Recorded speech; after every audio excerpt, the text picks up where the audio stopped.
Jadi mengutip surat Saba ini, saya kira keliru dan tidak tepat, ya, apa yang disampaikan beliau.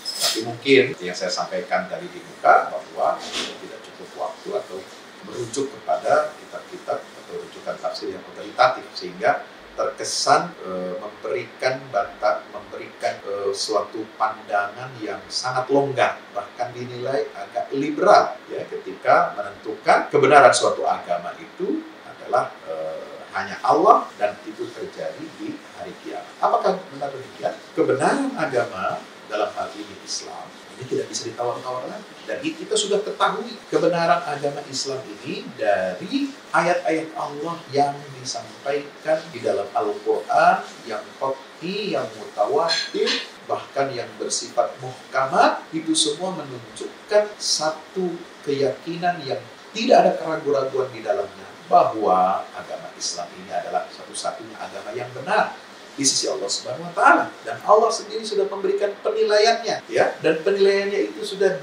disampaikan kepada Nabi akhir zaman, yaitu Nabi Muhammad SAW, dan diwahyukan dan tertulis di dalam kitab suci Al-Quranul Karim yang ada pada saat ini yang kita baca di dunia ini. Jadi tidak perlu menunggu penilaian Allah tentang kebenaran agama Islam ini di akhirat. Di dunia ini kita sudah mengetahui. Itu firman Allah Subhanahu wa taala dalam surat Ali Imran ayat 18. Sangat jelas sekali ketika Allah menyatakan inna dina indallahil Islam. Sesungguhnya agama satu-satunya yang benar di sisi Allah Subhanahu wa taala itu adalah Al-Islam. Al-Islam ini adalah agama yang dibawa oleh seluruh Nabi dan Rasul, yang intinya adalah penyerahan diri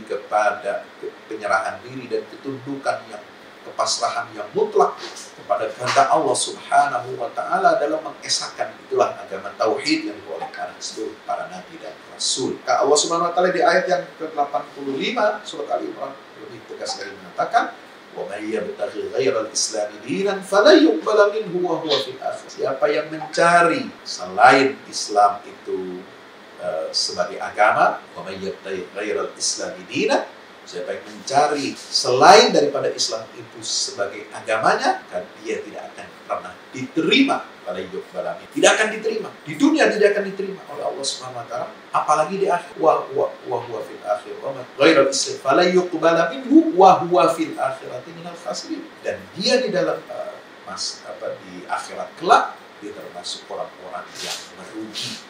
Jadi sangat jelas ayatnya dalam Al-Quran Karim tentang kebenaran agama Islam sebagai agama satu-satunya yang diturunkan oleh Allah Subhanahu wa taala.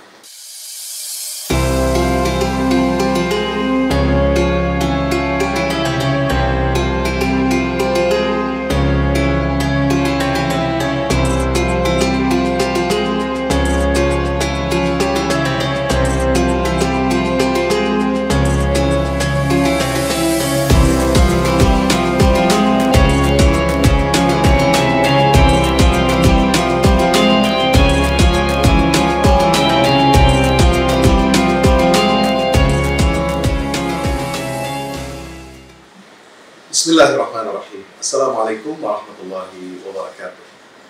Alhamdulillah wassalatu wassalamu ala Rasulillah wa ala alihi wa ashabihi wa man tabi'ahu wa nasrahu wa la hawla wa la quwwata illa billah. Subhanaka la ilma lana illa ma 'allamtana innaka antal alimul hakim. Rabbi zidni ilma warzuqni fahma. Sahabat-sahabatku, pemirsa setia UFS Official Channel yang insyaallah semua dirahmati Allah Subhanahu wa taala. Alhamdulillah kita berjumpa lagi pada kesempatan kali ini dalam UFS Menjawab. Sekarang banyak sekali beredar video yang ada bisa kita lihat di YouTube, ya, ataupun di media sosial. Kalau di YouTube teman-teman bisa melihat tanya jawab yang utuh, ya, di channel Pandita ID. Itu tentang batas-batas toleransi yang ditanyakan oleh salah seorang audiens kepada guru kita, seorang pakar tafsir Al-Quran dari Indonesia, Universitas Al-Azhar, Kairo Mesir, yaitu Profesor Quraish Shihab. banyak yang bertanya kepada saya, apakah memang demikian pemahaman, penafsiran ayat atau penggalan ayat yang dibawakan oleh Pak Quraish Shihab ini ketika menjawab tentang bagaimana kita harus bersikap menyikapi perbedaan, kemudian klaim kebenaran, pandangan tentang agama. Lalu beliau menjawab bahwa kebenaran agama itu, ya, biar Allah nanti yang memutuskan di yaumul qiyamah. Dan untuk lebih jelasnya, kita lihat, kita simak dulu video ini secara utuh seperti apa.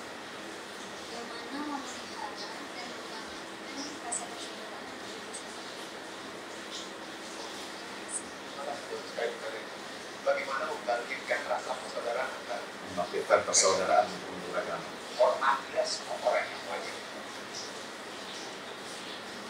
Suatu hal yang saya inginkan semua, menghormati suatu pendapat, bukan berarti menerima.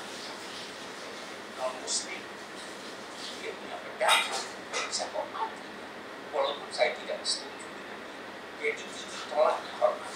Rumusannya adalah menghormati semua pendapat, walaupun kita tidak setuju, selama pendapat itu berkirikan kedamaian. Kalau sudah tidak berkirikan kedamaian, kita tidak bisa mengikuti. Nah, itu sebabnya juga dikatakan kedamaian itu lahir jika Anda tidak mau memberi saya, tidak apa-apa, tapi jangan ambil hak saya, jangan mati saya. Sudah bagus, saya tidak perlu untuk itu. Nah, inilah ini persaudaraan, apalagi dalam konteks agama. Dalam konteks agama, yakinlah bahwa yang menentukan benar salahnya satu agama itu adalah Tuhan, dan penentuannya itu di hari kemudian. Inna au iyyakum la'ala hudan au fi dhalalin mubin. Sampaikan Nabi Muhammad kepada non-Muslim, bisa jadi kami, bisa jadi kamu yang benar, bisa jadi kami yang salah atau kamu yang salah. Tidak usah kita persoalkan di dunia ini siapa yang benar dan siapa yang salah, yang putuskan Tuhan. Ya, teman-teman, sahabat BFS Official Channel yang dirahmati Allah, tadi kita sudah melihat dan mendengarkan langsung, ya, kutipan dari dialog yang dijawab audiens dengan guru kita Prof. Quraish Shihab. Ada dua hal yang perlu saya garis bawahi. Ya, yang pertama adalah pernyataan bahwa kita harus menghormati semua pandangan. Yang penting bercirikan, ya, tidak ada kebencian ataupun tidak ada caci maki. Yang penting bercirikan kedamaian. Selama pendapat itu meskipun menyimpang, meskipun menyesatkan, yang penting cirinya adalah kedamaian, tidak mengganggu, tidak menjelekkan, ya, kemudian tidak memprovokasi, ya, apalagi untuk memerintahkan atau menyuruh kita memerangi, ya, pihak yang berbeda. Selama bercirikan kedamaian, maka kita harus menghormati semua pandangan.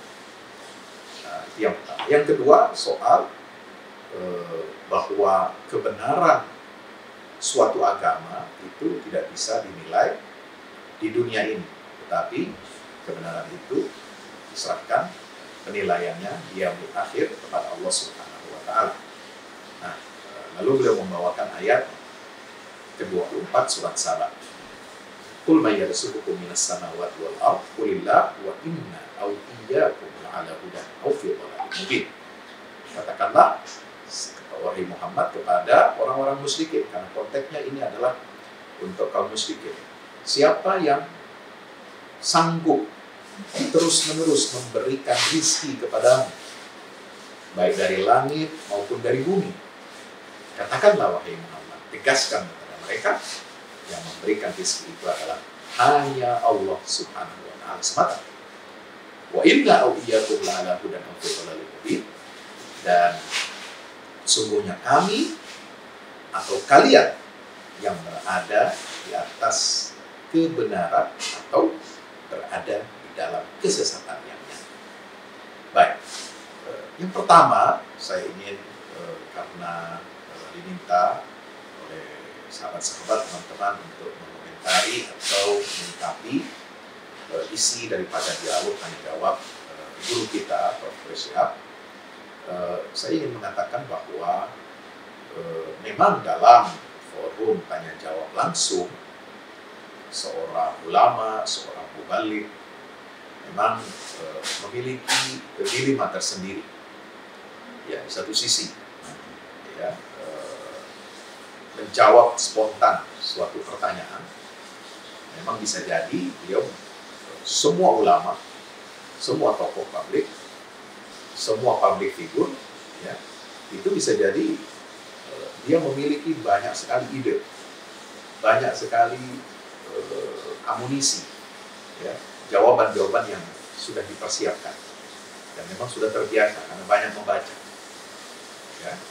Tetapi dalam satu konteks atau dalam satu keadaan tertentu, kadang-kadang ketika memberikan jawaban spontan itu mungkin tidak ada settingan pertanyaan ya, yang bisa dibaca terlebih dahulu, lalu seorang ulama, kiai, mubalik itu kemudian bisa membaca atau mencari jawabannya sesuai dengan bidang ilmu yang digelutinya atau bidang keahliannya, membaca merujuk kepada referensi-referensi yang otoritatif, tentu tidak mungkin dilakukan. Nah, bisa jadi jawaban itu spontan, sehingga bisa jadi tepat ya, sesuai dengan bacaannya selama ini, atau tidak tepat ya, karena tidak merujuk kepada banyak buku-buku atau kitab-kitab rujukan yang otoritatif.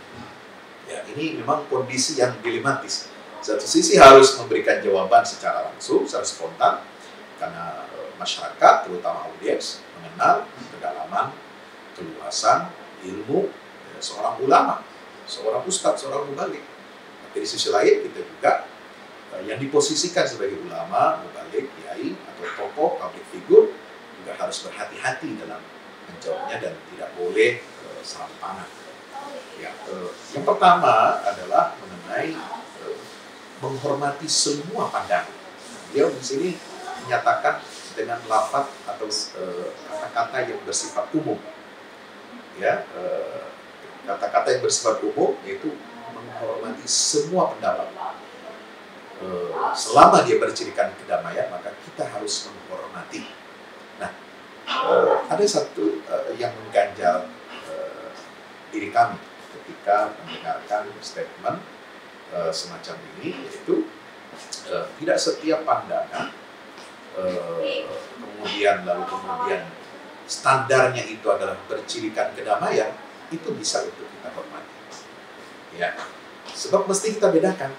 Ya, ada pandangan, pendapat-pendapat yang menyangkut hal yang bersifat pokok, ya, agama, seperti nilai-nilai akidah, nilai-nilai keimanan, rukun iman, rukun Islam, yang dalam perspektif kita sebagai muslim itu bersifat absolut dan mutlak. Maka segala atau semua pandangan, pendapat manusia yang bertentangan dengan prinsip-prinsip pokok akidah Islam, keimanan, pokok-pokok iman, ya, kemudian pilar-pilar pokok rukun Islam, pilar-pilar pokok akidah, ibadah, ya, pokok-pokok syariah, dan nilai-nilai pokok dan universal daripada akhlak yang tertuang di dalam kitab suci Al-Quran Karim dan Sunnah Nabi SAW, maka semua pandangan yang bertentangan dengan itu tentu saja kita tidak bisa menghormati, tidak bisa menghormatinya. Kenapa demikian? Karena standar kebenaran sebuah ajaran pokok itu adalah Al-Quran dan Sunnah dan kitab Muhammad SAW.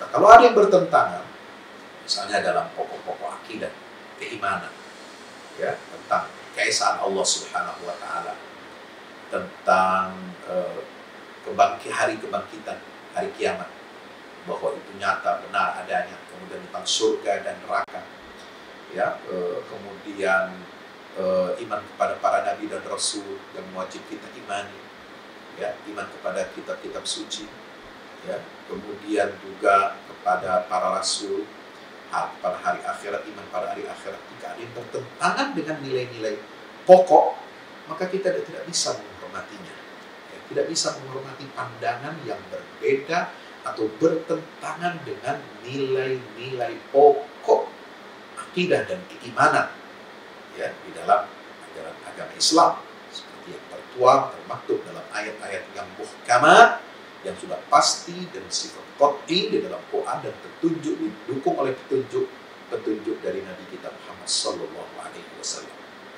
Karena semua pendapat yang bertentangan dengan itu adalah bersifat batil.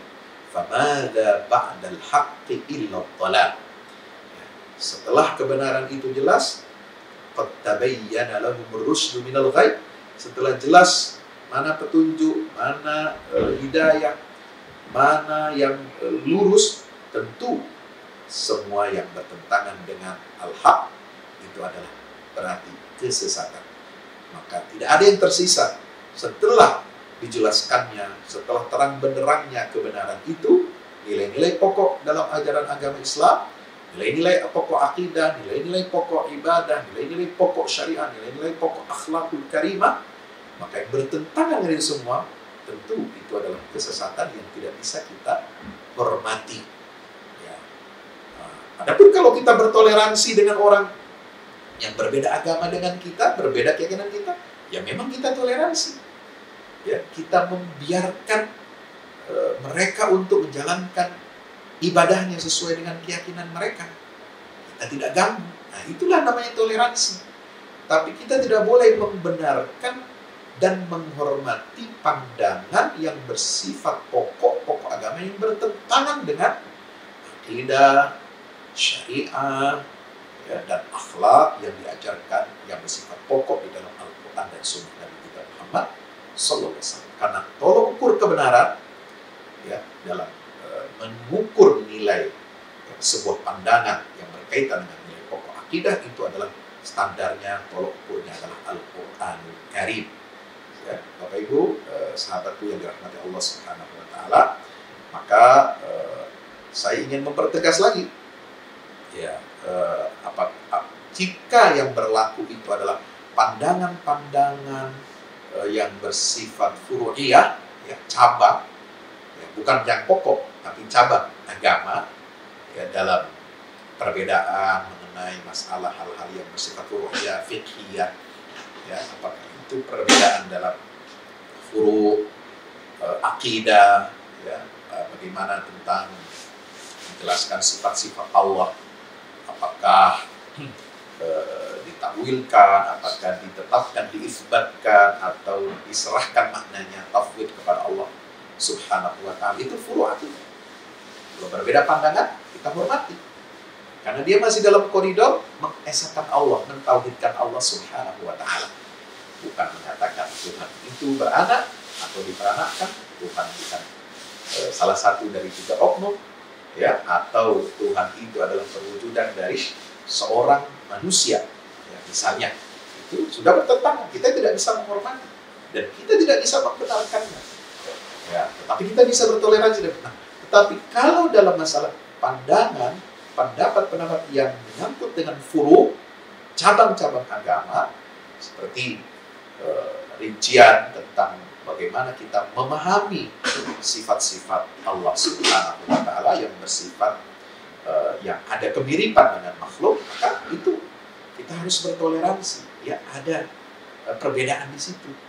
Kemudian toleransi, kita bisa menghormati pandangan dalam rincian perbedaan furu', dalam rincian ibadah. Ya, semuanya kita meyakini bahwa sholat lima waktu itu fardu. Tapi kaifiyat sholatnya, kaifiyat niatnya, kaifiyat bacaannya, ya, ketika dalam setiap gerakan atau kepindahan gerakan, perbedaan bacaan dalam takbiratul ihram, perbedaan letak posisi tangan ketika takbiratul ihram, perbedaan membaca doa iftitah di dalam sholat di rakaat yang pertama, perbedaan mengenai kunut subuh, ya. Perbedaan lagi mengenai basmalah di awal surah Al-Fatihah dibaca keras atau dibaca sir, dilembutkan atau disembunyikan bacaannya, atau perbedaan dalam membaca basmalah di awal surah setelah surat Al-Fatihah. Itu juga masalah yang harus di sini terletak perbedaan yang kita tolerir dan bisa kita hormati. Kita menghormati semua pandangan-pandangan yang berbeda satu sama lain dalam masalah-masalah huruf atau cabang-cabang agama. Kita harus saling menghormati dan menghargai. Nah, jadi itu pandangan kami tentang poin yang pertama. Nah, poin yang kedua, ketika beliau menyinggung bahwa kebenaran suatu agama itu ya ditetapkan oleh Allah nanti di hari kiamat, ya diserahkan kepada Allah penilaiannya pada hari kiamat, dan kita tidak boleh mengklaim merasa paling benar sendiri kemudian membawa ayat wa inna awliyakum la'ala hudan aw fi rabbih. Nah, saya ulangi lagi ya jawaban beliau supaya lebih jelas ya, supaya kita tidak ini. Saudara, apalagi dalam konteks agama, Dalam konteks agama, yakinlah bahwa yang menentukan benar salahnya satu agama itu adalah Tuhan. Dan penentuannya itu di hari kemudian. Inna au iyyakum la'ala hudan au fi dhalalin mubin. Qul, sampaikan Nabi Muhammad kepada non muslim, bisa jadi kami, bisa jadi kamu yang benar, bisa jadi kami yang salah atau kamu yang salah. Tidak usah kita persoalkan di dunia ini siapa yang benar dan siapa yang salah. Yang putuskan Tuhan. Ya, nah jadi mengutip surat Saba ini, saya kira keliru dan tidak tepat ya apa yang disampaikan beliau. Tapi mungkin seperti yang saya sampaikan tadi di muka, bahwa tidak cukup waktu atau merujuk kepada kitab-kitab atau rujukan tafsir yang otoritatif, sehingga terkesan memberikan suatu pandangan yang sangat longgar, bahkan mungkin dinilai agak liberal ya, ketika menentukan kebenaran suatu agama itu adalah hanya Allah dan itu terjadi di hari kiamat. Apakah benar demikian? Kebenaran agama dalam hal ini Islam ini tidak bisa ditawar-tawar lagi, dan kita sudah ketahui kebenaran agama Islam ini dari ayat-ayat Allah yang disampaikan di dalam Al-Quran, yang qat'i, yang mutawatir, bahkan yang bersifat muhkamat. Itu semua menunjukkan satu keyakinan yang tidak ada keraguan-raguan di dalamnya, bahwa agama Islam ini adalah satu-satunya agama yang benar di sisi Allah Subhanahu wa Ta'ala, dan Allah sendiri sudah memberikan penilaiannya, ya, dan penilaiannya itu sudah disampaikan kepada Nabi akhir zaman, yaitu Nabi Muhammad SAW, dan diwahyukan dan tertulis di dalam kitab suci Al-Quranul Karim yang ada pada saat ini yang kita baca di dunia ini. Ya, jadi tidak perlu menunggu penilaian Allah tentang kebenaran agama Islam ini di akhirat. Di dunia ini kita sudah mengetahuinya. Itu firman Allah Subhanahu wa Ta'ala di dalam surat Ali Imran ayat 18. Sangat jelas sekali ya, ketika Allah menyatakan inna dina indallahil Islam, ya, sesungguhnya agama satu-satunya yang benar di sisi Allah Subhanahu wa Ta'ala itu adalah Al-Islam. Ya, Al-Islam ini adalah agama yang dibawa oleh seluruh nabi dan rasul, yang intinya adalah penyerahan diri dan ketundukan yang kepasrahan yang mutlak kepada kehendak Allah Subhanahu wa Ta'ala dalam mengesahkan dirinya. Itulah agama tauhid yang dibawa oleh seluruh para nabi dan rasul. Ya. Maka Allah Subhanahu wa Ta'ala di ayat yang ke-85 surat Ali Imran lebih tegas lagi mengatakan, "Wa may yabtaghi ghairal islami dinan falan yuqbala minhu wa huwa fil akhirati minal khasirin." siapa yang mencari ya, selain Islam itu sebagai agama, wa may yabtaghi ghairal islami dinan, siapa yang mencari selain daripada Islam itu sebagai agamanya, maka dia tidak akan pernah diterima pada yuqbala minhu. Tidak akan diterima. Ya. Di dunia tidak akan diterima oleh Allah Subhanahu wa taala, apalagi di akhirat. Wa huwa fil akhirati wa ghairal islam fala yuqbala minhu wa huwa fil akhirati minal khasirin. Dan dia di dalam di akhirat kelak dia termasuk orang-orang yang merugi. Jadi sangat jelas ayatnya dalam Al-Quran Al-Karim tentang kebenaran agama Islam sebagai agama satu-satunya yang diturunkan oleh Allah Subhanahu wa taala. Nah, kalau kita juga merujuk kitab-kitab tafsir, apakah itu yang bersifat bil ma'thur maupun bil ra'i, baik dari masa klasik maupun kontemporer, ya, itu juga apa yang disampaikan oleh guru kami, guru kita, itu tidak tepat, ya. Kalau kita merujuk kitab tafsir bil ma'thur, ini sudah ada dihimpun dalam mausu'ah tafsir bil ma'thur, mausu'atut tafsir bil ma'thur, ya, ini ensiklopedi tafsir bil ma'thur di jilid ke-18, jilid ke-18, ya, ketika membahas surat Saba, jilid ke-18 ini halaman 256. Ya, kita lihat bagaimana tafsir bil ma'thur dari salafus shalih, dari sahabat, tabi'in, ya. Antaranya di sini langsung di nomor 63.491 riwayat dari Mujahid bin Jabr. Mujahid bin Jabr ini adalah murid, ya, salah seorang murid utama dari sahabat Ibnu Abbas radhiyallahu anhu, ya. Qala Mujahid bin Jabr la'ala hudan ay ahadul fariqain ay fanahnu 'alal huda wa antum fi dhalal mubin. Jadi Imam Mujahid bin Jabr radhiyallahu anhu, ya, beliau mengatakan tafsir la'ala hudan, yang berada di atas kebenaran itu siapa? Ahadul fariqain, salah satu dari dua golongan, inna au iyyakum, ya. Nah, maka siapa yang berada di atas kesesatan dan siapa yang berada di atas kebenaran, fanahnu 'alal huda, kami orang-orang Islam, terutama Nabi Muhammad SAW dan umatnya, itu berada di atas kebenaran, dan kalian fi dhalalin mubin, itu berada di dalam kesesatan yang nyata. Ini tafsir bil ma'thur dari seorang tabi'in bernama Mujahid bin Jabr.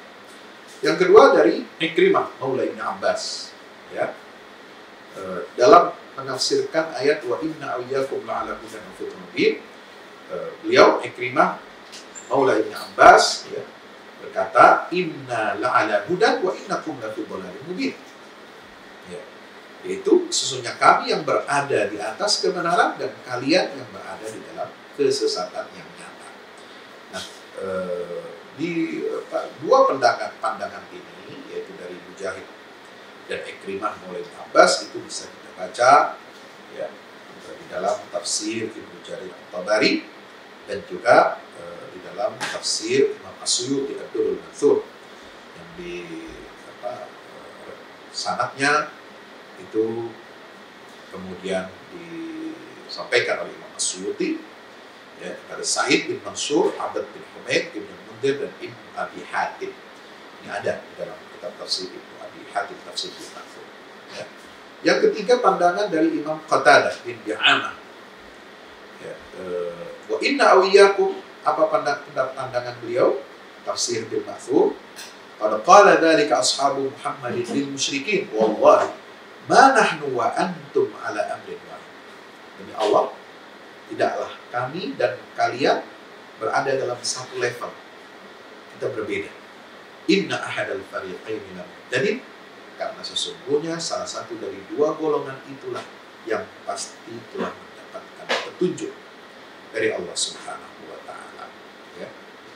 Ya, itu juga bisa kita baca dalam tafsir Ibnu Jarir At-Tabari. Demikian pula Muqatil bin Sulaiman, kemudian Yahya bin Salam, ya, itu juga menegaskan bagaimana, sama seperti tadi, ya, Bahkan Yahya bin Salam yang dikutip oleh tafsir, di dalam tafsir Yahya bin Salam itu, dia berkata, "Qulillahu wa inna aw iyyakum, ay inna ahadal fariqaini nahnu wa antum." Yang disebut dengan salah satu dua golongan itu adalah kami dan kalian. La ala hudan aw fi dhalalin mubin. Itu benar-benar berada di atas petunjuk atau berada dalam kesesatan yang nyata adalah ya kalimatun arabiyyah. Ini satu bentuk ungkapan dalam bahasa Arab di mana seorang berkata kepada temannya, yaqulu rajul li sahibi inna ahadan shadiq. Salah seorang dari kita adalah orang yang benar, jujur. Maksudnya adalah salah satu itu adalah dirinya, yaitu yang menyatakan bahwa saya ini benar. Wa kaqaulihi, dan seperti ucapan seseorang, inna ahadana lakadzib. Ya, salah seorang dari kami ini adalah pendusta. Maksudnya adalah temannya, bukan dirinya. Nah, demikian. Wa kana hadza bi Makkah. Ini ungkapan disampaikan di Makkah. Wa amrul muslimin yauma idzin dhaif. Ketika kondisi umat Islam pada waktu itu sedang lemah.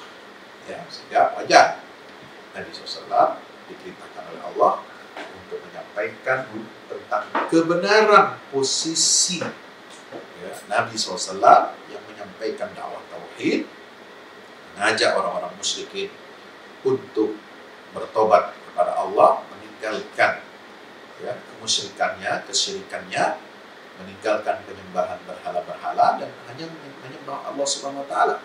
Maka dalam kondisi umat Islam yang lemah itu, maka Allah perintahkan kepada Rasulullah untuk menyatakan kerendah hatian. Wa inna aw iyyakum la'ala hudan aw fi dhalalin, dengan satu ungkapan bahasa Arab yang sebenarnya tujuannya adalah menegaskan bahwa dirinya, yaitu diri Nabi Muhammad SAW, ajaran yang beliau bawa itu benar-benar adalah di atas petunjuk, sementara kalian orang musyrikin itu benar-benar di atas kesesatan yang nyata atau berada di dalam kesesatan yang nyata. Kemudian saya lihat lagi dari kitab Turath, ya, tafsir Imam Al-Wahidi, Abdul Hasan Ali bin Ahmad bin Muhammad Al-Wahidi, ya, An-Naisaburi, ya, yang menulis kitab Asbabun Nuzul. Ya, Asbabun Nuzul ini karena Imam Al-Wahidi sangat terkenal. Beliau memiliki 3 kitab tafsir, ya, yaitu yang paling besar namanya Al-Basit, tafsir Al-Basit, itu yang panjang lebar. Kemudian tafsir Al-Wasit yang tengah-tengah, ya, dan tafsir Al-Wajiz, tafsir yang ringkas. Ini semua karya Imam Abdul Hasan Ali bin Ahmad bin Muhammad Al-Wahidi yang wafat tahun 468 Hijriah.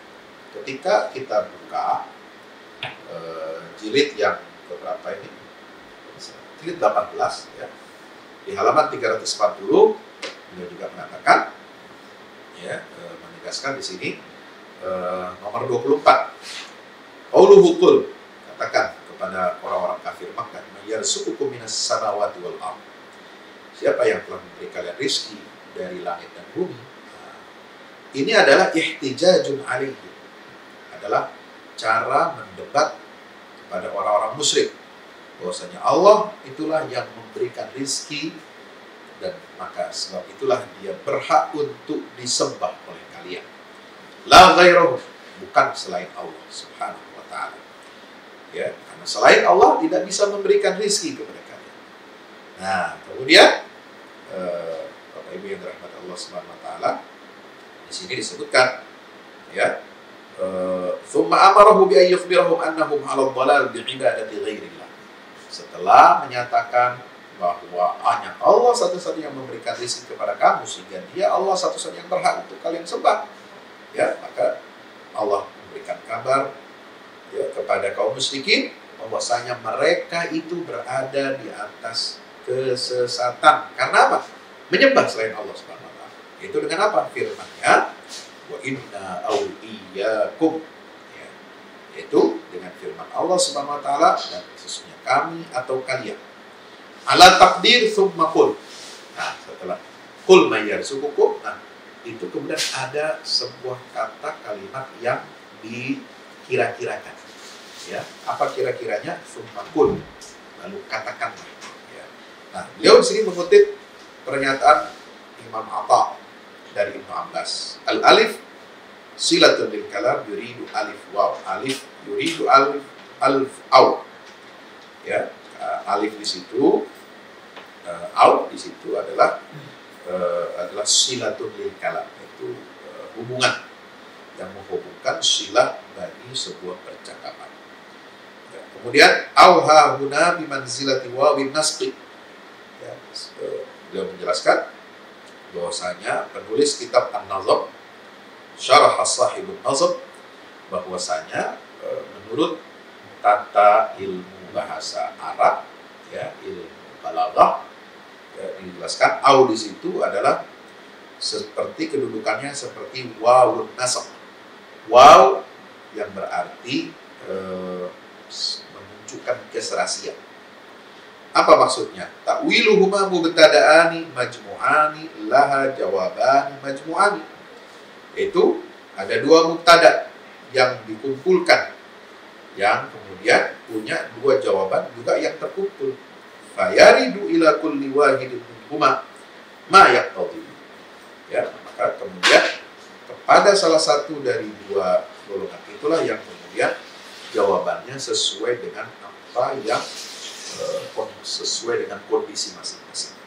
Nah, ayakunal huda liqaulihi wa inna wa dhalal liqauli wa iyyakum. Kan ada dua pilihan, la ala hudan fi dhalalin mubin.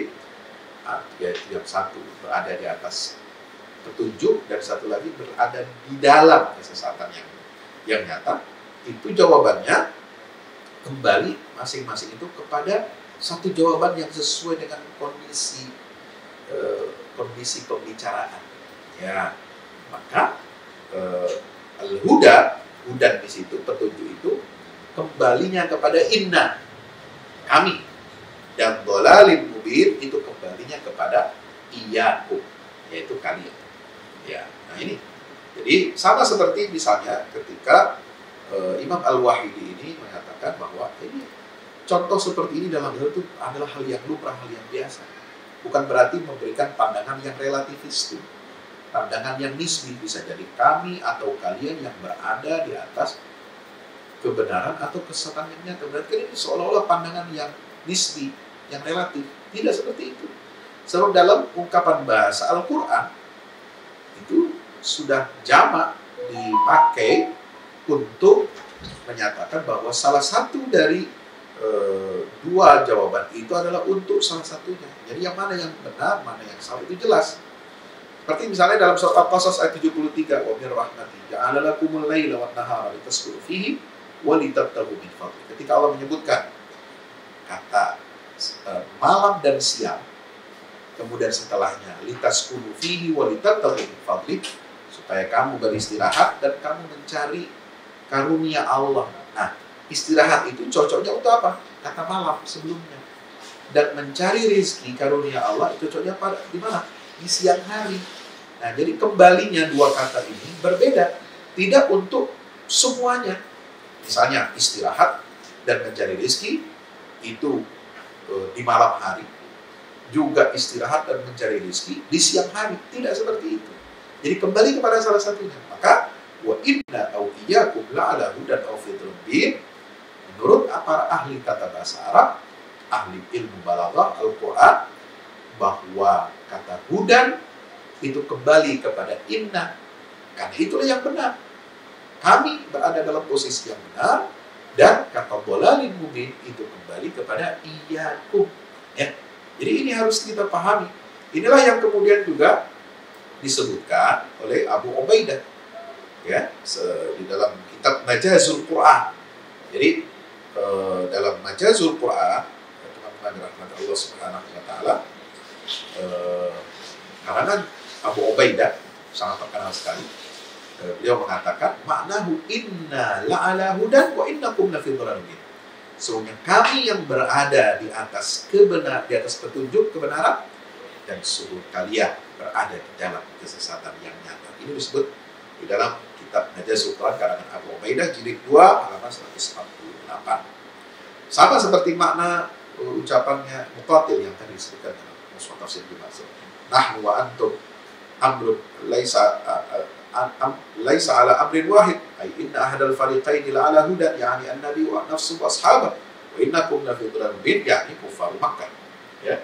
Jadi kami berada di atas kebenaran yaitu Nabi Muhammad dan para sahabatnya, dan kalian berada dalam kesesatan yang nyata yaitu orang-orang kafir Makkah.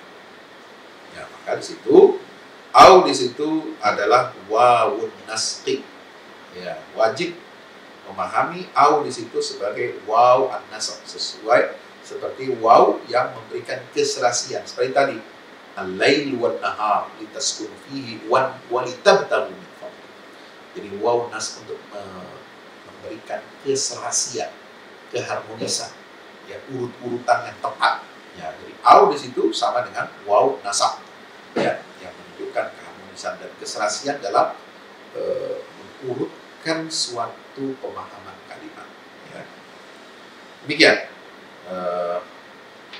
Ini juga penjelasannya panjang. Sampai misalnya di halaman berikutnya 340, 341, 342 juga menyatakan demikian.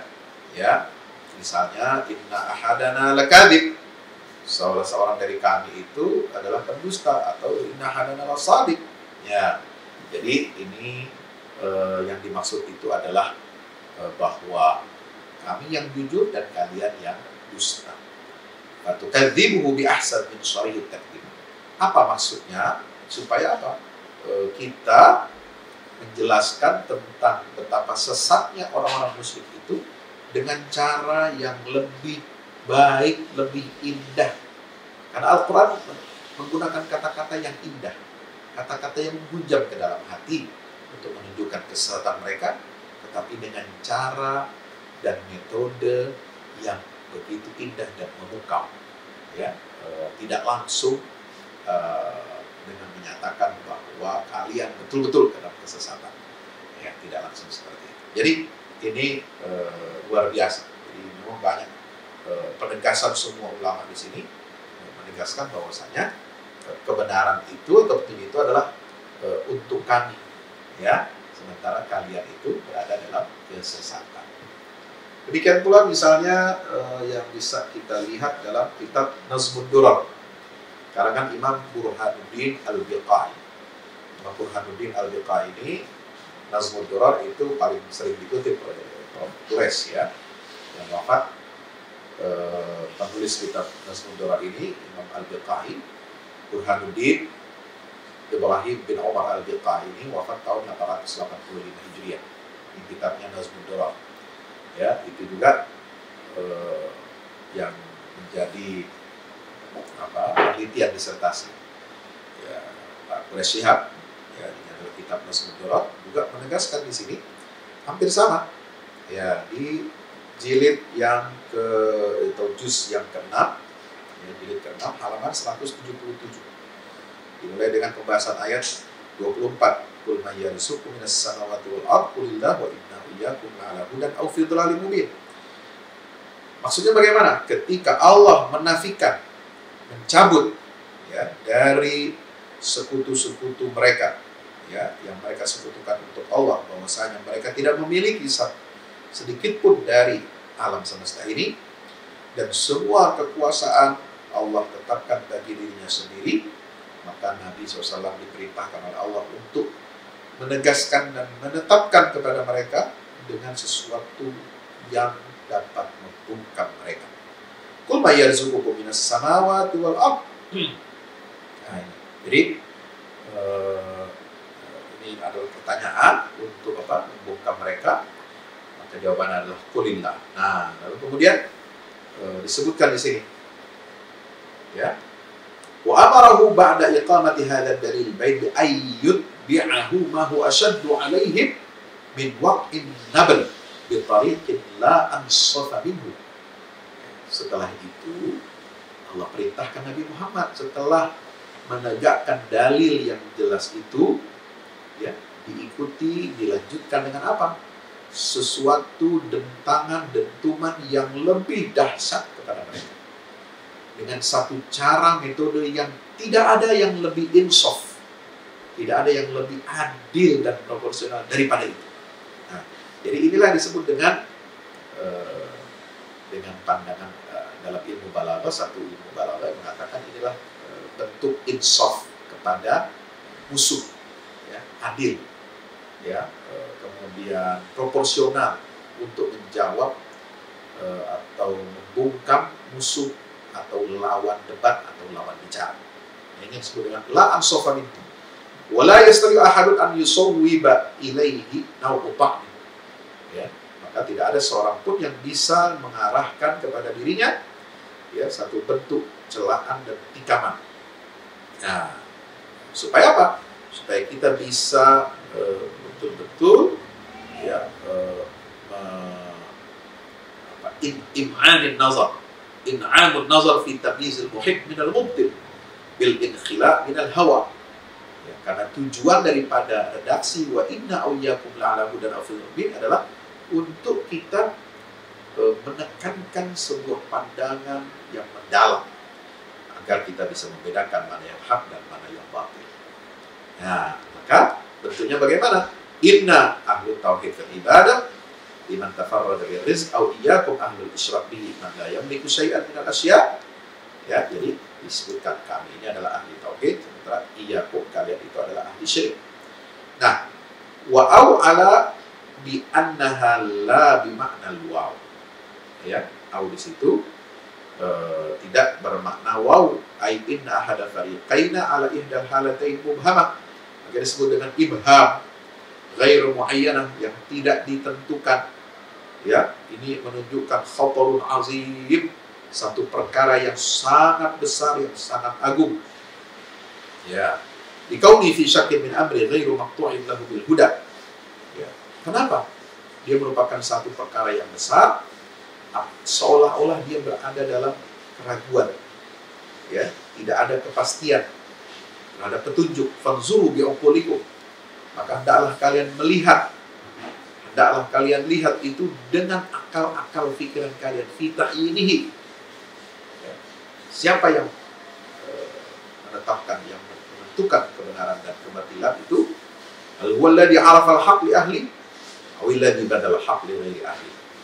Ya, apakah yang ditetapkan itu adalah dia yang mengenal kebenaran pada ahlinya, atau dia yang bersungguh-sungguh, ya,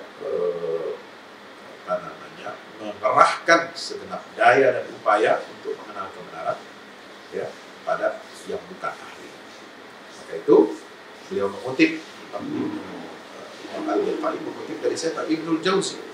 Hadza kama taqulu rajul tukadzibu wallahi inna ahadana lakadzibun wa anta ta'ni takdziban ghaira maksud. Sebenarnya salah satu di antara kami inilah yang berdusta, padahal dia ingin mengatakan bahwa lawan bicara itu adalah yang berdusta. Ya, sama seperti seorang mengatakan wallahi laqad qadima fulanun, sungguh seorang si fulan telah datang. Ya, sementara ada orang yang tahu bahwa dia bohong, dia dusta. Sebenarnya nggak ada yang datang. Nah, maka dia mengatakan, qul insyaallah. Katakanlah insyaallah. Misalnya ada orang yang datang.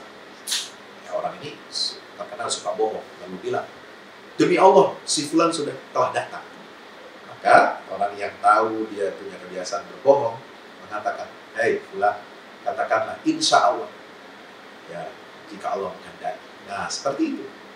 Bukan berarti dia ragu, ya, bahkan untuk mendukung kebenarannya itu dia harus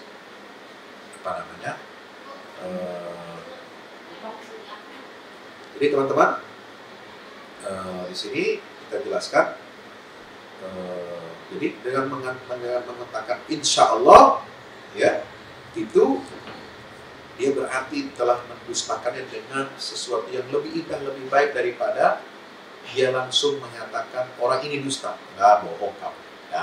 Enggak bilang begitu ya. Kamu bohong, kamu berdusta. Dia enggak bilang begitu, tapi dengan mengatakan insya Allah, ya, jika Allah menghendaki. Nah, itu dipastikan orang itu berbohong dengan cara yang lebih indah. Ya.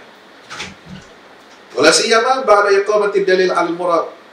Thumma matsala al-muhtadi biman huwa ala matni jawadin yuwajjihu haythu syaa min al-jawad. Lalu kemudian dia, kenapa ada rahasia Allah menggunakan ala ya, dengan fi, ala seperti orang yang menunggangi, orang yang menaiki, mengendarai, menunggangi sesuatu, ya. Kalau dia berada di atas kebenaran, maka dia berarti betul-betul berada di atas kebenaran itu, ya. Berbeda dengan orang yang berada dalam kesesatan, ya. Artinya apa? Munghamisina fi, orang-orang musyrik itu tenggelam di dalam kesesatan itu, ya. Dan wa huwa muhitun bil mubtala bihi la yatamakkanu ma'ahu min wajhin shawab, sehingga dia tidak bisa mencari arah yang benar karena dia sudah tenggelam, ya, sudah diliputi, dibungkus di dalam kesesatan, sehingga dia tidak bisa lagi mencari cara untuk keluar dari kesesatan itu. Inilah ungkapan Al-Quran yang sangat luar biasa, dan itu ditetapkan bahwa yang benar adalah kalian, ya, Nabi Muhammad SAW dan umatnya, dan yang sesat, ya, iyakum, kalian itu adalah sesat, ya, yaitu orang-orang musyrik yang menyebutkan Allah SWT. Demikian pula di dalam kitab tafsir yang lainnya seperti Ruhul Ma'ani, ya. Jadi bisa kita lihat dengan penafsiran yang mirip, ya. Jadi dengan berbagai aliran ini, tafsir Al-Quran itu sama, menunjukkan bahwa tidak ada keraguan-keraguan, ya, dalam kebenaran agama yang kita yakini, kita anut, ya. Itu tidak ada yang ragu-ragu, ya, tidak ada yang relatif, ya. Kita serahkan kebenaran agama itu kepada di hari kiamat kepada Allah SWT. Dia yang menetapkan, dia yang berhak menentukan yang mana yang benar. Tidak, itu di dunia sudah kita ketahui. Dan ayat 24 surat Saba itu tidak tepat dijadikan dalil atau menjadi alasan legitimasi, ya, tentang relativisme kebenaran itu, seolah-olah kita tidak tahu kebenaran itu. Nah, ini dari kitab-kitab klasik, ya. Nah, kalau kita lihat kitab-kitab kontemporer di sini, ya, misalnya dari Imam At-Tahir Ibn Ashur, kitab At-Tahrir wa Tanwir, yang sering juga dikutip oleh Profesor Gresham, ya. Ini juga sama, ya. Bahwasanya disebutkan di sini itu apa? Ya, ayat 24 itu adalah untuk perpindahan, ya, setelah menghancurkan dalil orang-orang musyrikin, ya, bahwa mereka tidak ada guna dan manfaatnya bagi orang-orang yang menyembah berhala-berhala itu di dunia dan di akhirat, ya, mereka tidak mereka disebutkan di sini apa? Cara mendebat mereka, ya, ditambahkan dengan apa? Di sini hadzal launu minal kalam, ya, au di sini, ya, ji'a bi harfi au al-mufid litardid al-muntaza' min asy-syak, ya. Setelah ada pertanyaan istifham untuk menjatuhkan musuh ke dalam ke dalam kekalahan, ya, maka ditambah di sini satu kelompok itu karena ala diddi min halil fariqil akhar baina muwafaqatil haqqi wa adamiha, ya. Maka di situ ditambahkan, didatangkan dengan kata au, inna wa inna au iyyakum. Nah, apa maksudnya au di situ yang secara harfiah artinya itu menunjukkan keraguan-keraguan, ataukah sesungguhnya kami atau kalian, ya. Hadzal launu minal kalam yusammal kalamul munsif. Nah, yusammal kalamal munsifa. Ya, bentuk, ya, perkataan semacam ini itu adalah menunjukkan suatu kalam yang insaf, ya, adil, ya. Supaya apa? Allah yatrukal mujadil li khasmihi mujibata ghayyuzin wahtidadin fil jidal, ya. Artinya agar seorang yang berdebat kepada musuhnya atau lawannya itu tidak membiarkan, tidak meninggalkan, ya, mujibata ghayyuzin wahtidadin fil jidal, ya, sesuatu yang dapat melahirkan, ya, kebencian atau ketegangan, ya, dalam berdebat. Jadi dibiarkan, Atau dalam ilmu munazarah, ini dinamakan apa? Yusamma fi ilmi munazarah irfa'al anan lil munazir. Dalam ilmu berdebat, ya, berdialog, ilmu munazarah. Itu ilmu munazarah ini adalah ilmu cara berdebat, cara berdialog. Itu disebutkan irfa'ul anan, ya, merenggangkan tali kekang. Merenggangkan tali kekang bagi orang yang berdebat, wa ma'adzalika faqarinatu ilzamihi bil hujjah qarinatun wadihah. Jadi merenggangkan tali kekang. Seperti kuda nih, kalau ditarik kuat, ya, dia bisa memberontak. Tapi kalau direnggangkan tali kekangnya, nah, itu bisa dia adem, dia bisa lebih tenang, lebih kalem. Nah, sama dengan orang yang berdebat tentang pokok-pokok akidah antara tauhid dan syirik, ya, antara tauhid dan trinitas, antara tauhid dan kekufuran kepada Allah Subhanahu wa taala. Ya, itu. Nah, ini Al-Qur'an menggunakan cara metode berdebat, ya, dengan merenggangkan tali kekang. Kalau dia dikerasin, ya, seperti kuda, tali kekangnya diketatin, dikerasin, dia berontak. Ya, dia bisa kehilangan akal. Tapi kalau kita renggangkan tali kekangnya, maka dia bisa tenang, bisa adem. Dia bisa akan berpikir bahwasanya dirinya itu berada dalam kesesatan yang nyata. Nah, di sini. Jadi ini kalau ini menurut Imam Muhammad Tahir bin Asyur dalam kitab At-Tahrir wa Tanwir, ya, di jilid yang ke-9. Jadi juz 22 halaman 192. Anistamala ala ima'in ila tarji' ahadil janibin fi ahadil ihtimal bil tariq muqabalatil janibain fi tartibil halatain bil laffi wa nashril murattab wa huwa aslul laff. Jadi ini bentuk balaghahnya sangat tinggi sekali. Pertama, itu disebutkan insaf atau irkhaul anan, ya. Nah, ditambah lagi ada sebuah isyarat untuk mentarjih, menguatkan salah satu dari dua pihak berada di dalam apa? Salah satu dua kemungkinan. Nah, ini dengan cara apa? Muqabalatul janibain, memperhadapkan dua sisi dengan apa? Dengan mentertibkan atau mengurutkan dua kondisi dengan apa cara? Bil laffi wan nashr. Al-laf itu membungkus, ya, wan nashr dan membentangkan. Jadi dengan cara membungkus, mengikat, lalu membentangkan. Jadi cara yang sangat luar biasa dengan ilmu balaghah. Fa innahu dzakara dhamira janibil mutakallim wa jama'ata wa janibal mukhatabin. Dengan cara menyebutkan apa? Inna, mutakallim yang berbicara, kami, maksudnya kami, dengan jamaknya kelompoknya, dan kelompok yang menjadi lawan bicara au iyyakum, ya. Lalu kemudian dzakara halal huda wa halal dhalal ala tertibi dzikril janibain, ya. Kemudian disebutkan oleh Allah kondisi kebenaran atau petunjuk dan kondisi kesesatan sesuai dengan urutan penyebutan dua pihak itu. Jadi Imam Ibnu Asyur ingin mengatakan hudan itu untuk inna dan dhalalin mubin untuk iyyakum. Nah, ini metode balaghah.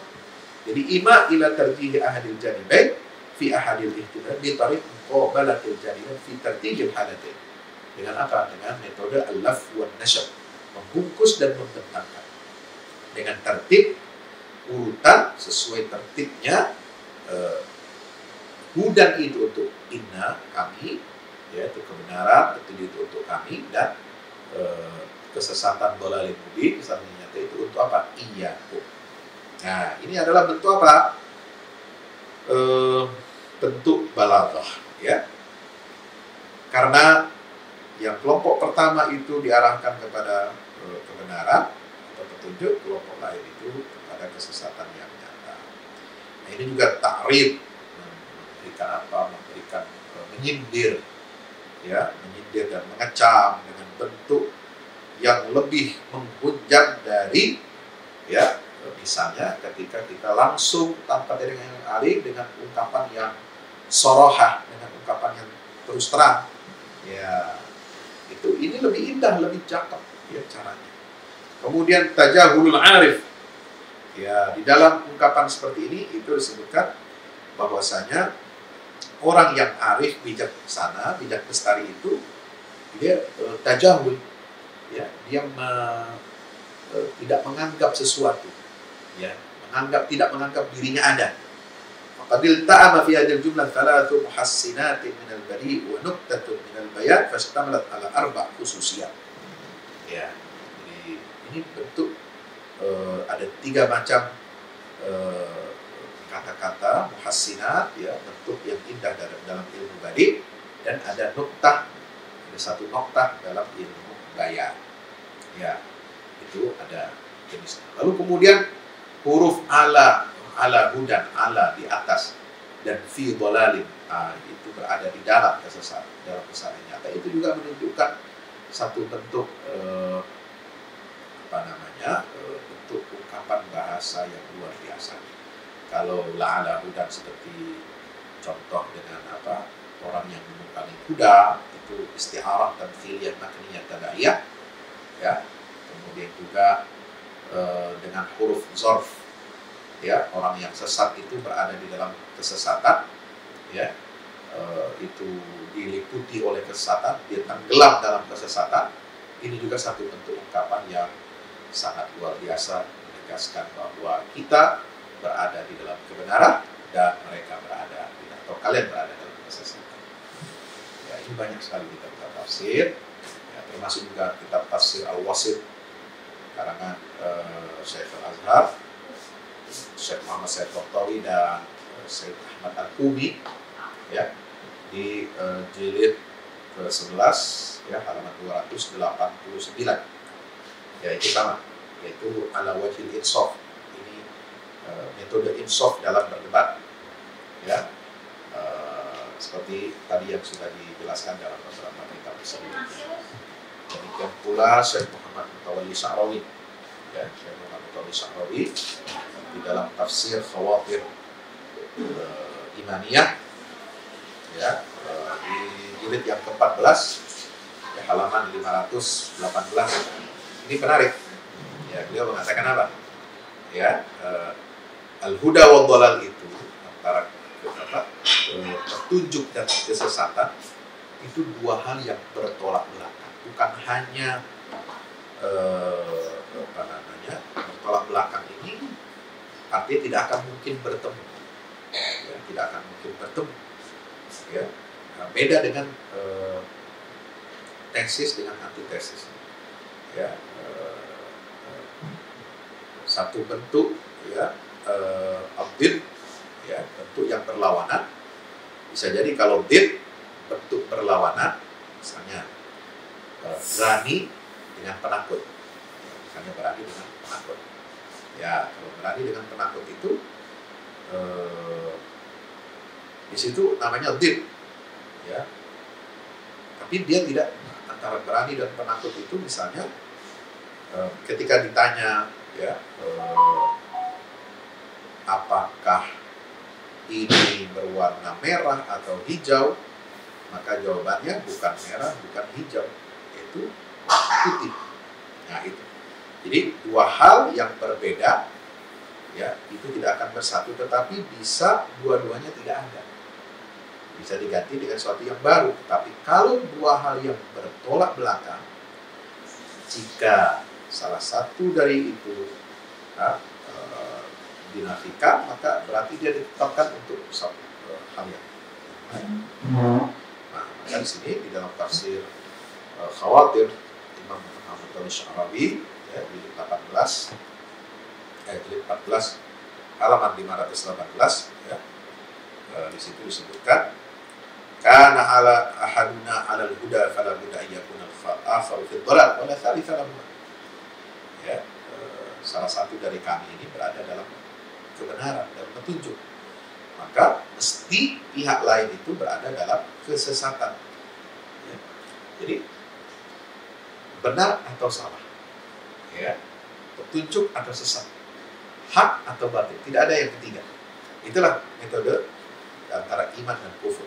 Maka Rasulullah SAW mengatakan kepada mereka, nahnu wa antum ala tarfain naqid, nahnu naqulu la ilaha illallah wa nahnu ila al-khair wa antum takfuruna billah wa tad'una ila syarr. Nah, kata Syekh Syarawi, seolah-olah Rasulullah mengatakan kepada mereka, kami dan kalian itu berada dalam dua posisi yang berseberangan dan bertolak belakang. Kami mengatakan tidak ada Tuhan kecuali Allah, dan kami mengajak kepada kebaikan, sementara kalian mengingkari Allah, tidak mengakui la ilaha illallah, dan kalian mengajak kepada keburukan. Tetapi walaupun demikian, la ahkumu bil huda. Ya, saya, kata Rasulullah SAW, tidak menghukumi diriku dengan petunjuk, dan tidak menghukumi kalian dengan kesesatan. Bal aqulu ana wa antum 'alan naqid. Tapi aku mengatakan, saya dan kalian itu berada dalam dua posisi yang bertolak belakang. Jika salah satu dari kita yang ada di dalam kebenaran, maka yang lain pasti sesat. Maka kata Syekh Syarawi, apakah ada cara berdebat, cara mengalahkan musuh dalam berdialog itu yang lebih indah dan lebih halus daripada cara berdebat seperti ini? Jadi ini cara dalam konteks perdebatan, bukan dalam konteks kita ragu tentang kebenaran agama kita. Ini dalam konteks dialog antara orang bertauhid dengan orang yang musyrik, antara orang mukmin dengan orang kafir. Bukan dalam konteks kita dalam komunitas lingkungan umat beragama, umat Islam, lalu menyatakan bahwa kebenaran agama kita ini kita nggak tahu. Kita serahkan kepada Tuhan nanti di hari kiamat, Dia yang memutuskan. Nah, itu tidak tepat. Karena konteks dialognya, perdebatannya berbeda. Dalam komunitas kita dengan orang Islam, kita harus dengan yakin dan tegas mengatakan bahwa kebenaran agama di sisi Allah sudah jelas, yaitu al-Islam. Dan di dunia ini kita sudah tahu, kita sudah ditunjukkan ayat-ayat Allah tentang kebenaran agama Islam. Tidak perlu menunggu di akhirat keputusan Allah dan penilaian Allah tentang kebenaran agama itu. Tapi dalam perdebatan dengan antara musyrik dengan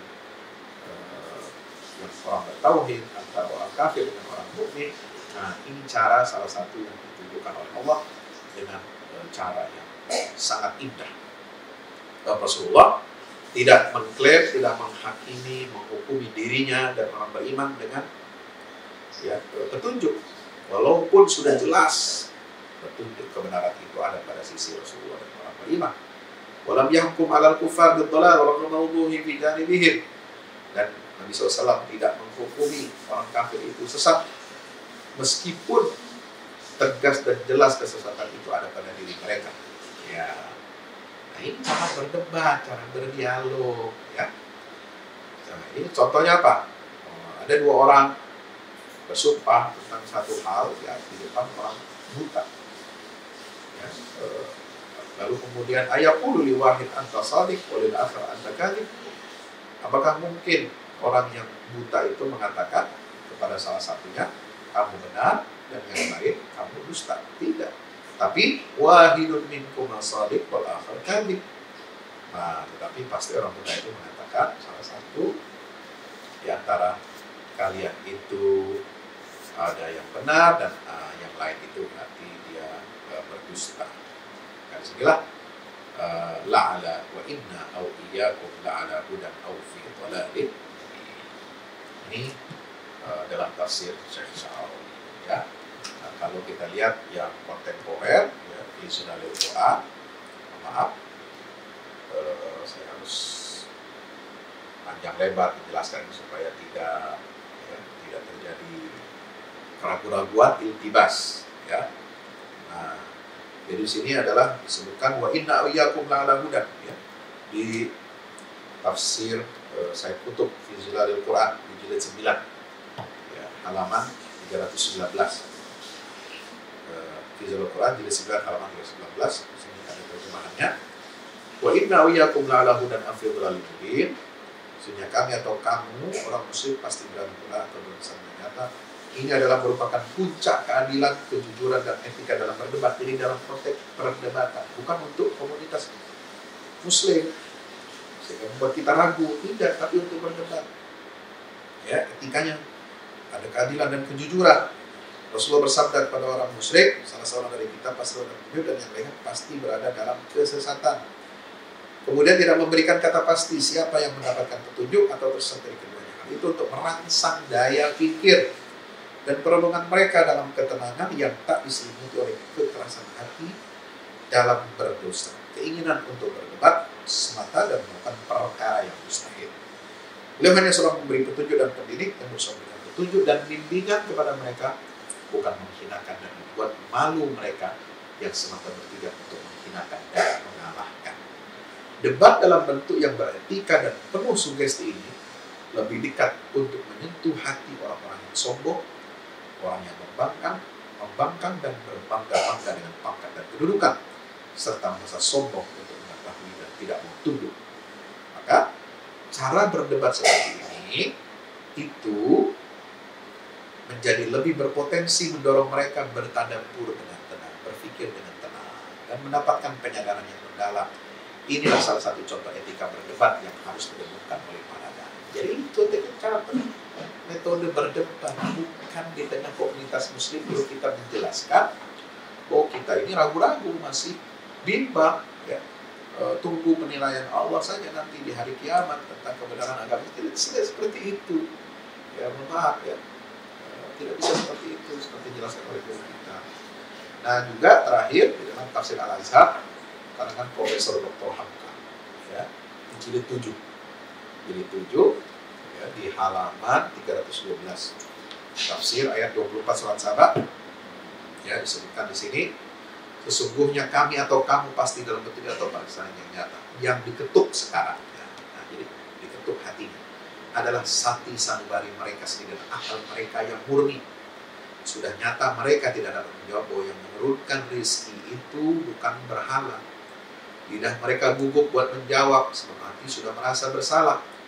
Lalu dijawab oleh Nabi bahwa Maha Pencipta itu adalah Allah. Akhirnya sekali lagi mereka diajak memikirkan. Mereka diajak. Jadi kami berdebat dengan orang musyrik. Mana di antara kita yang berjalan atas petunjuk Allah dan mana di antara kita yang menempuh jalan sesat? Niscaya hati sanubari mereka akan menjawab bahwa mereka lah yang sesat, karena perjalanan mereka bukan di atas garis petunjuk ilahi, melainkan karena beragama turut-turutan pusaka nenek moyang belakang. Demikian yang dapat saya sampaikan. Mohon maaf kepanjangan dengan sekian banyak referensi. Semuanya, ya, sama. Ya, poinnya adalah ayat 24 surat sama itu dalam konteks berdebat dengan orang musyrik. Ya, mulai dari ayat sebelumnya itu mulai dari ayat 20 sampai 24, bahkan terus setelah ayat ini juga sampai ayat 30 kurang lebih itu ada perdebatan tentang kaum musyrik.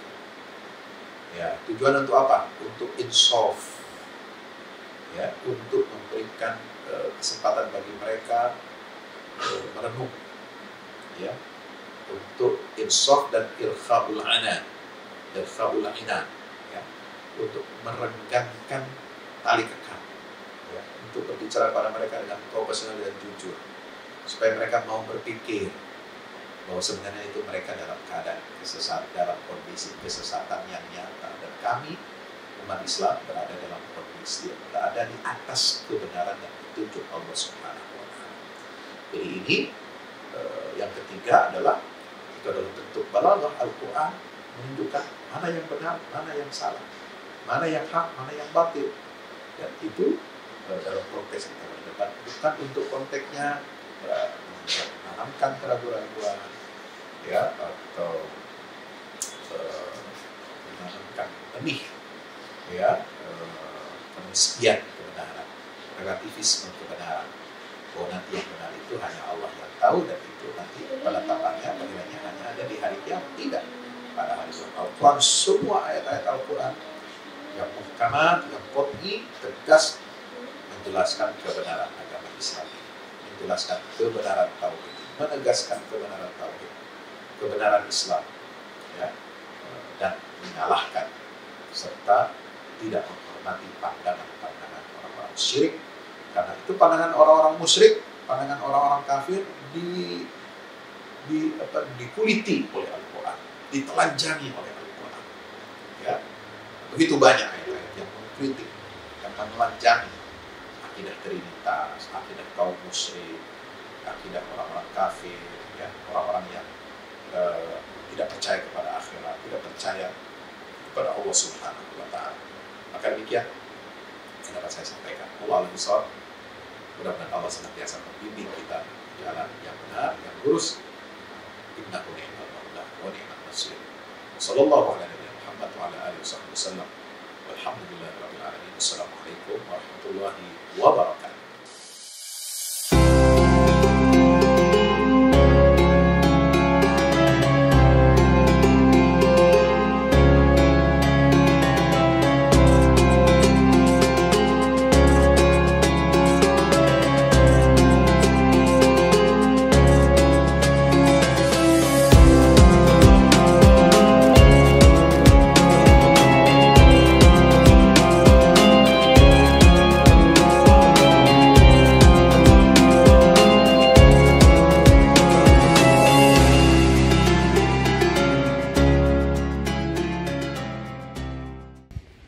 Itu apa, tangga buat ke bawah. Yang ini di atas buat toren 2 biji. Ini semua udah dikeliling tembok ya. Ini untuk lantai paling atas buat futsal, buat jemuran, buat apa, tanaman hidroponik juga ntar insya Allah ya. Terus support ya teman-teman. Alhamdulillah terus selesai pengecorannya semuanya. Ya, ini progres kita terbaru. Dan jadi buat olahraga, buat utilities ya, multiguna. Nah, kita turun sini semua. Ini lantai 3. Ini untuk asrama ya, untuk kamar-kamar, dan nah di situ musola. Nanti di situ musola ya. Ini kamar-kamar dan musola buat santri-santri tahfiz kita insya Allah.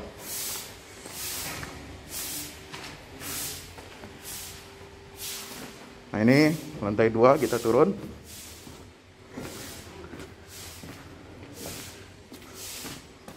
Ini untuk kelas-kelas ya. Kelas-kelas tahfidz, kelas-kelas tadabbur. Insya Allah mau udah jadi. Alhamdulillah bukan dukungan antum semua. Nah, tinggal ke bawah. Di sini buat aula semua di sini ya. Mohon doanya terus, mudah-mudahan berkah, mudah-mudahan cepat jadi finishing. Kira-kira finishingnya ini butuh 1,5 M lagi ya. Mudah-mudahan. Al-Fatihah. Al-Fahmu Institute mempersembahkan serangkaian buku karya Ustadz Fahmi Salim LCMA. Buku pesan-pesan tauhid untuk negeri di masa pandemi.